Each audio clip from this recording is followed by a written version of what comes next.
What's going on, everyone? And on TCG here, and let's talk about Innistrad Remastered. We're getting closer to spoilers, and this is a really interesting and kind of messed up situation. So the remastered sets that have come out, Ravnica, Dominaria, they've been kind of garbage and kind of weak. And you factor that into Innistrad with the last sets were literally at the height of the COVID overprinting, Crimson Vow, Midnight Hunt, double feature, which quite honestly, I love that set. It's pretty cool. But it's going to take a long time for people to care about any of those. So it's interesting because this is a set that absolutely has to be a banger, or the remastered sets are. I mean, people are always going to buy them, but they're going to be shitty, right?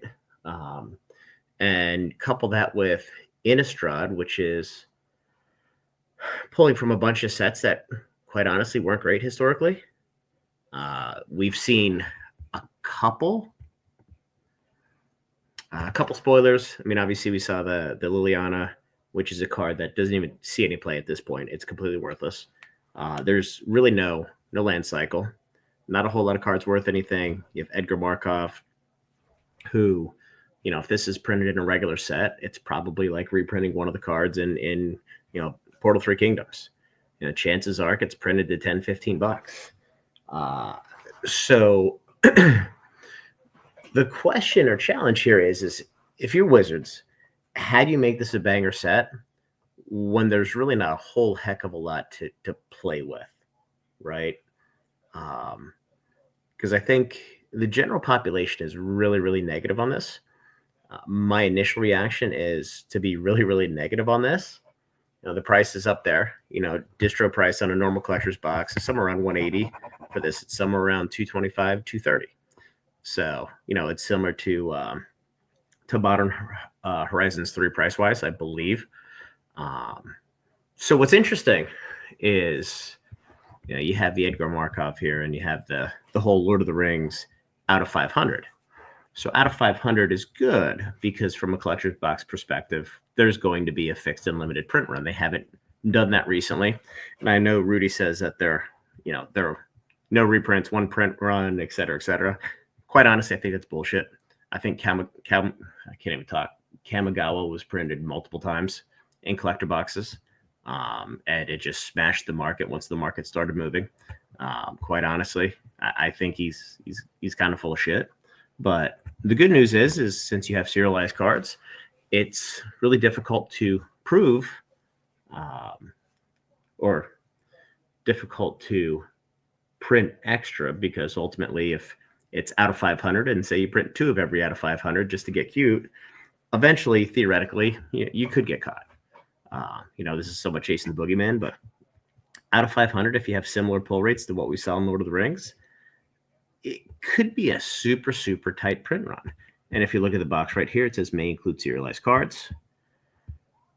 The downside of this is you have Liliana, which is trash at this point. You have Snapcaster Mage, which is trash at this point.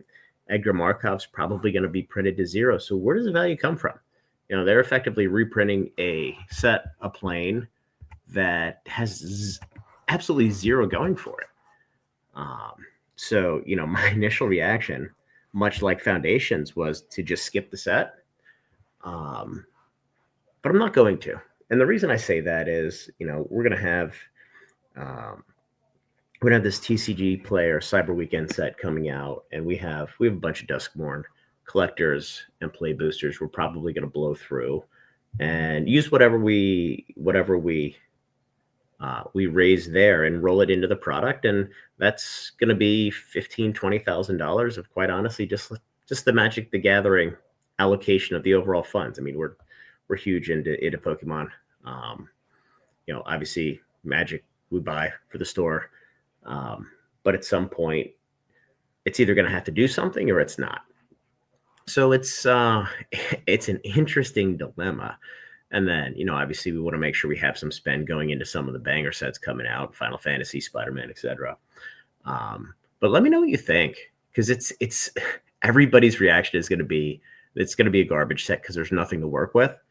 And I just find it hard to believe that they're going to shoot themselves in the foot. I know they've shot themselves in the foot many times, but the last couple sets they haven't. And even some of the sets that have been, whatever, there's been value there. There's no way in hell I would touch the play boosters in this set. Collectors only. And look, our order was in a week ago, and I think we ordered 100-ish or so collector boxes. Not a big number, but I mean, look, 100 collector boxes at $200 each. You're talking, you're talking 20 grand. It's not non-zero.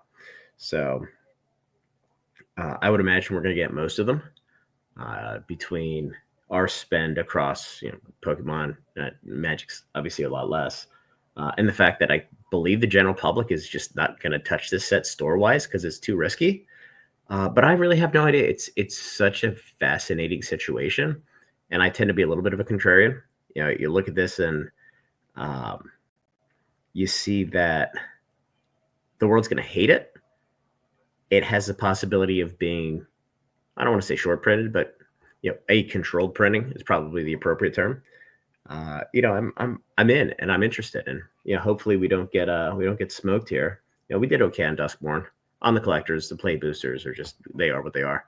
They sold in the store. Selling those online is kind of a fool's errand, other than getting spend up. But it'll be interesting to see what happens here. And I guess there's going to be some spoilers coming out the first week of December, and we'll talk about them. It'll be interesting to see how they solve the problem of trash sets, trash cards into a trash remastered set and trying to turn it into gold. So we'll see, guys. Like, subscribe, join the Discord. We do have some pretty exciting things coming with Black Friday sale, and potentially to be determined, maybe a little deal with TCG Player. So, all right, guys, have a good night.